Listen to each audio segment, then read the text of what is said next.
Marketing has evolved to a place where if brands and businesses want to survive, then they need to focus all of their marketing and communication strategies and delivery on the customer. You see, and that is what customer-centric marketing is. Customer-centric marketing is basically using your knowledge of your customer to communicate to them, to attract them, to convert them, and then to retain them. Customer-centric marketing places the individuals, your target audience, your customers at the center of your marketing and communication strategy and delivery. If you want to grow as a business or as a brand, you definitely need to focus all of your attention on your customer. They need to determine how you do what you do, when you do what you do, and even the channels that you do, the things that you do. Now, one of the key aspects of customer-centric marketing that I really like, I think one of my favorite subjects in digital marketing entirely, is the marketing mix. But in this video, I'm going to be showing you how the marketing mix has evolved from the one that they usually teach you when you're in school, when you read marketing books, which is the 4 Ps, to where we are now, which is more customer-centric, which is the SIVA model. Watch this video, guys. Audio Jungle.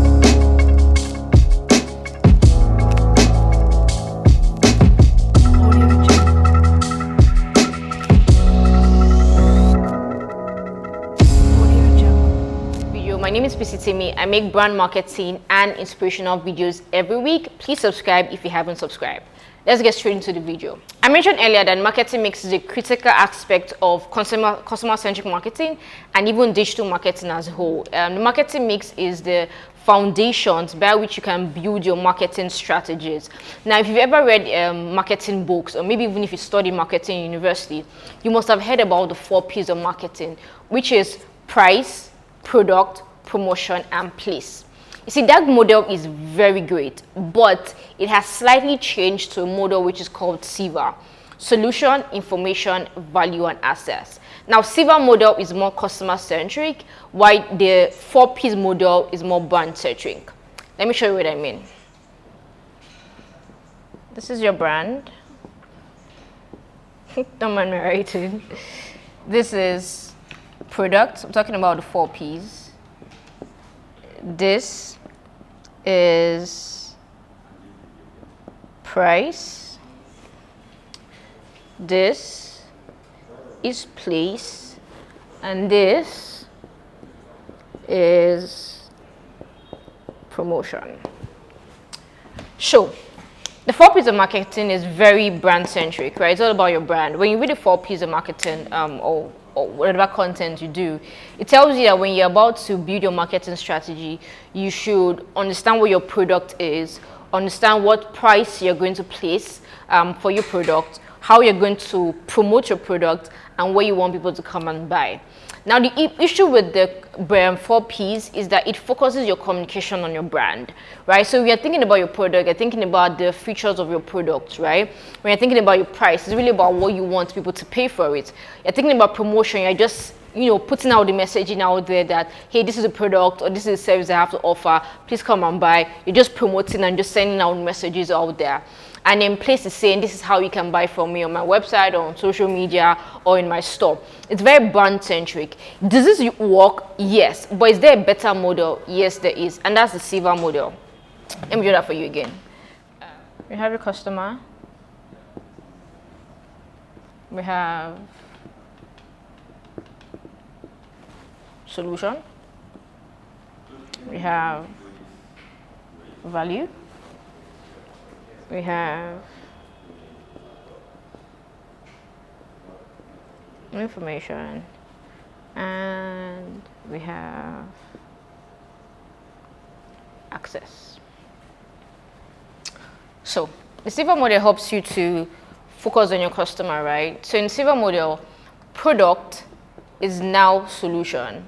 What this means is that if you want to convert, if you want to attract, convert, and retain your customers, you need to stop focusing on your product and start selling a solution. You need to stop letting people know that this is the features of your product and start telling them how they can benefit from the features of that product. It's all about communicating solution. If they see what your product can do for them or what your service can do for them, they're more likely to actually buy from you. They're more likely to put their money into whatever it is that you want them to do. So you communicate solution, to them, because that is what connects them emotionally. That's when they get to see the benefit, instead of just saying, this is what my product does, or this is what my company does. It's more of, this is what it is in for you if you actually come and use us. And then value. So instead of communicating price, right, instead of just talking money, what you communicate is value. As this thing about money, instead of people see money in two different ways. Money can either be investment, or money could be expenditure. When people see price on something, they start thinking about money in terms of, oh, I'm about to spend money on this. But when you're able to communicate value to them, they can start seeing your product or your service or using your company as a form of investment, short term or long term. And that's where value comes in.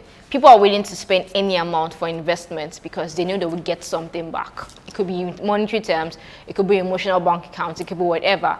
But if they just see something as expenditure, they are less likely to buy. And then there's information. So the thing about promotion is that if you focus all your efforts in just saying, this is what we do, this is what we do, this is what we do, people are going to stop listening to you after a while. Instead, you have to sell information to them.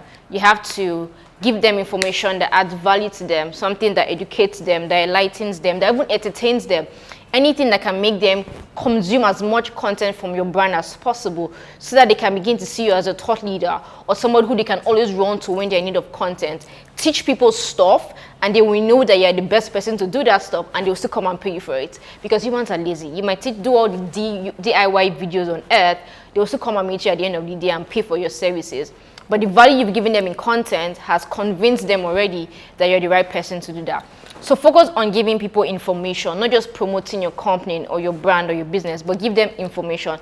Why should they trust you? How can they better use your product or your service? If you give information, content that has value, whether it's educational content, informational, even entertaining content, as long as they can get value from your content, they'll be more likely to actually buy from you. And the last part is access. Now, instead of place, there's access. It's in the old model, you decide where you want to have your shop, where you want to have your office, where you want people to come and meet you. But now, nobody freaking cares. It's more about how accessible and how flexible are you for your customers and for your target audience. How accessible, how easy will it be for them to reach you? This is the reason why e-commerce sites are doing pay on delivery. Not because they like the idea, but because their customers demand that they come and meet them before, see the product before they actually pay for it. So you have to think about it. Where are my customers? Where do they spend most of their times? What will be the most feasible or accessible channels for them to actually get my product, and then meet them in those places? If you're going to scale, you need to make yourself accessible and flexible for your customers. If they can find you the way they want, where they want to find you, they're more likely to actually stay with you over time. So this is one of the key strategies to use in making your marketing and communication strategy more customer-centric. Focus on selling the solution. Show people the value instead of just the price or the cost. Give them information that teaches them stuff, that entertains them, informs them, that makes them feel like you're the thought leader and the best person to come to for that product or service, and make yourself accessible to them. If you can do these things, then your customers are going to find that you are the easiest person to actually work with, or the easiest brand to actually find that product from. A whole lot of things that you can use to make your marketing and communication strategy more customer-centric. You see, customer-centric marketing has, I think, 4 different categories: knowing your customers, reaching your customers in the right place you're supposed to reach them, win your customers, that's telling them the right kind of things, and then finally winning them, making sure that the process of conversion, process of buying, of purchasing is as seamless as possible. Now, I have a course on Udemy called Customer-Centric Marketing, where I talked about these 4 things: how to know your customers, how to identify your customers, how to create buyer personas, how to reach your customers, know the right channels they're using, how to woo your customers, how to tell the right stories, how to craft your brand story, how to give them content that resonates with them, the different kind of content you can create. And finally, I talked about how to win your customers, the best conversion strategies you can use to convert anybody. I'm going to drop the link for that course in the description, so make sure you click on it if you want to learn more about customer-centric marketing. Thank you guys for watching this video. If you have any questions, something wasn't clear, please comment below. Let me know. I'll definitely answer your questions, and also let me know your thoughts. If you haven't subscribed, make sure you do not leave this channel without subscribing. God will not be happy with you. Peace out.